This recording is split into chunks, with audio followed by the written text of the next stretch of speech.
കുട്ടികളൊക്കെ വരുമ്പോൾ എൻ്റെ ഫ്രണ്ട്സൊക്കെ വരുമ്പോൾ ഞാൻ മിഠായി കഴിക്കാനൊക്കെ പറയുമ്പോൾ ചീത്ത പറയെല്ലാം ചെയ്യേണ്ടത്. അതെയോ? പിന്നെന്താ ചെയ്യണ്ടേ? കല്ലു മോളെ, അങ്ങനെയൊന്നും ചെയ്യാൻ പാടില്ല മോളെ, അങ്ങനെ പറയണ്ടേ അല്ലേ? അപ്പൊ വല്ല ഫ്രണ്ട്സ് എന്തെങ്കിലും ആടി അവരുടെ ഉമ്മ പറയും മിഠായി മിഠായി പറയുമ്പോ എല്ലാരും ചീത്ത പറയല്ല വേണ്ടത്. അതായത് കല്ലുവിന്റെ ഫ്രണ്ട്സ് ഒക്കെ വരുമ്പോ കല്ലു അമ്മോട് മിഠായി മിഠായി എന്ന് ചോദിക്കുമ്പോ ചീത്ത പറയല്ല വേണ്ടത് അല്ലേ? അതിന് ഞാൻ ചീത്ത പറയാറില്ലല്ലോ, ഞാൻ ഇങ്ങനെയല്ലേ പറയാറ്. കല്ലുവോ മിഠായി കഴിക്കല്ലേ, മിഠായി കഴിച്ച പല്ല് നാശാവും, ഇങ്ങനെയല്ലേ ഞാൻ പറയാറ്? അല്ല, പിന്നെ എങ്ങനെ ഞാൻ പറയാറ്? നല്ല പതുക്കെ പറയണം. പതുക്കെ പറയണല്ലേ? ദേഷ്യത്തിൽ പറയാൻ പാടില്ല.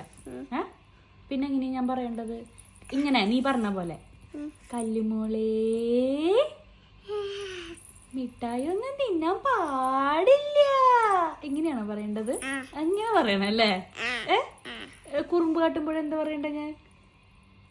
കല്ലുമോളേ കുറുമ്പൊന്നും കാട്ടല്ലേ, ഇങ്ങനെയാണോ പറയണ്ടേ? പറയാട്ടാ, ഇനി അങ്ങനെ പറയേ. ദേഷ്യത്തിൽ പറയാൻ പാടില്ല അല്ലേ? കല്ലുവാ കുറുമ്പ് കാട്ടല്ലേ, അങ്ങനെ പറയരുത്. കല്ലുമോളേ കുറുമ്പ് കാട്ടല്ലേ.